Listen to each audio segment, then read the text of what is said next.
Aggression Virat Kohli video பார்த்தீங்கன்னா 1.2 million வியூஸ்க்கு மேலே வந்து இன்ஸ்டாகிராம் வந்து போயிடுச்சு. அதில் வந்த கமெண்ட்டுக்கான ரிப்ளை விட தான் இந்த வீடியோ வந்து இருக்க போது. For every action there is an equal or opposite reaction. ஓகேங்களா?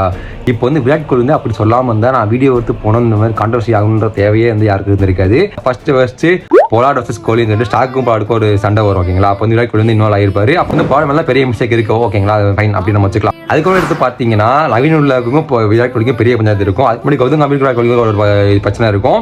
அதுலேயுமே மேலே தப்பு வந்து விராட் கோலி மேலே தான் இருக்குன்னு மாதிரிலாம் சில பேர் அப்பயே சொல்லிட்டு இருந்தாங்க.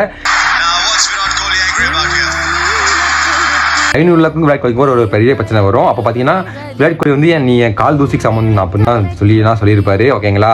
एक सीन मुझे याद आता है, विराट ने अपने जूते की तरफ इशारा किया कि विराट ने शायद नवीन से कहा कि मेरे जूते की धूल के बराबर तू नहीं है. गलत बात है ना. அதுக்கப்புறம் இப்போ நீங்கள் இந்த வருஷம் நீங்கள் எடுத்து பார்த்தீங்கன்னா கூட சேஷை கிட்ட போய் இப்படி இப்படிலாம் பண்ணிருக்காரு. அது டைம் வந்து இந்த மாதிரி அம்பையர் வந்து இது பண்ணிருக்காங்க, ஃபைன் போட்டிருக்காங்க. இதெல்லாம் சம் ஆஃப் எடுத்து நம்ம பார்க்குறப்ப தான் விராட் கோலியோட அக்ரஷன் வந்து இந்த இடத்துல வந்து ஒரு கெட்ட இன்ஃப்ளூயன்ஸாக மக்கள் மத்தியில் ட்ரிகர் ஆகும்னு மாதிரி தான் ஃபீல் ஆகுது. ஸோ என்னோட ஒப்பீனியன் வந்து நான் வந்து இந்த இடத்துல வந்து பதிவு பண்ணேன். விராட் கோலி வந்து ஒரு நல்ல பிளேயர் தான், நல்ல கிரிக்கெட்டர் தான். ஆனால் ஒரு அக்ரஷன் மட்டும் குறைச்சிட்டா அவர் வந்து மேலே வந்து வேற லெவலில் கிரிக்கெட்டராக வந்து எல்லாராலும் போட்டப்படுவார்.